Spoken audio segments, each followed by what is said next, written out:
فرمایا حضور نے کہ اللہ تعالیٰ ارشاد فرمایا، میری محبت واجب ہو گئی میرے لیے آپس میں محبت کرنے والوں کے لیے۔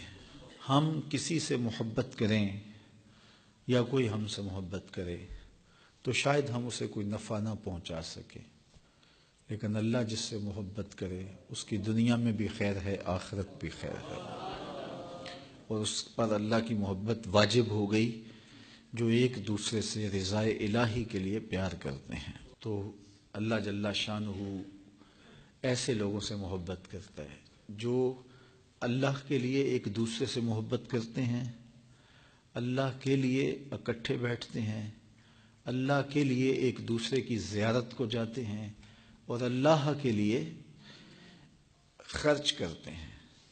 تو اللہ تعالیٰ ارشاد فرماتا ہے وہ میرے لیے بیٹھتے ہیں، میرے لیے خرچ کرتے ہیں، میرے لیے ملاقات کرتے ہیں، میرے لیے ایک دوسرے سے محبت کرتے ہیں، میری محبت ان پر واجب ہو گئی، میں ان سے محبت کرتا ہوں، تم آپس میں میرے لیے جمع ہوئے ہو، میں تم سے پیار کرتا ہوں۔ حضرت ابو مالک اشعری کہتے ہیں میں حضور کے پاس بیٹھا ہوا تھا، یار کیا ناز ہے، میں حضور کے پاس بیٹھا ہوا تھا۔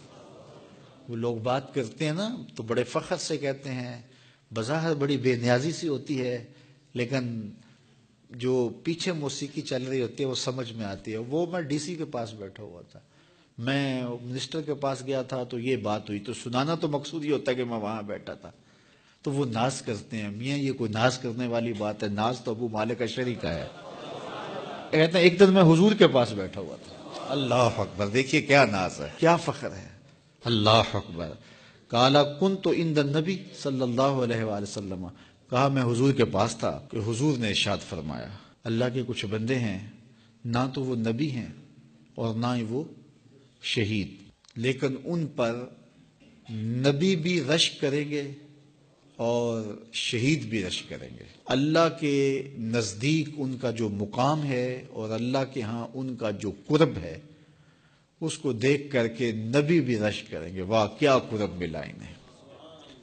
اس کا یہ مطلب نہیں کہ نبیوں اور شہیدوں کو وہ قرب نہیں ملا ہوگا۔ چھوٹا بچہ حفظ کر جائے تو بڑے بڑے علماء جو پکے حافظ بھی ہوتے ہیں اس پہ رشک کرتے ہیں، یار کیا قسمت ہے بچے کی کہ حفظ قرآن کی سعادت پائی۔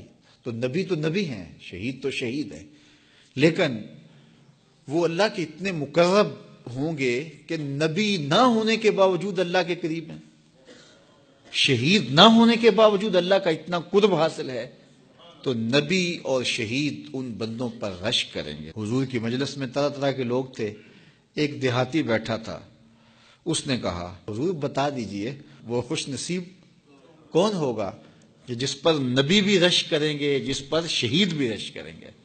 اللہ اکبر۔ تو حضور نے فرمایا سنو، اور دل تھام کے سننا، اللہ اکبر۔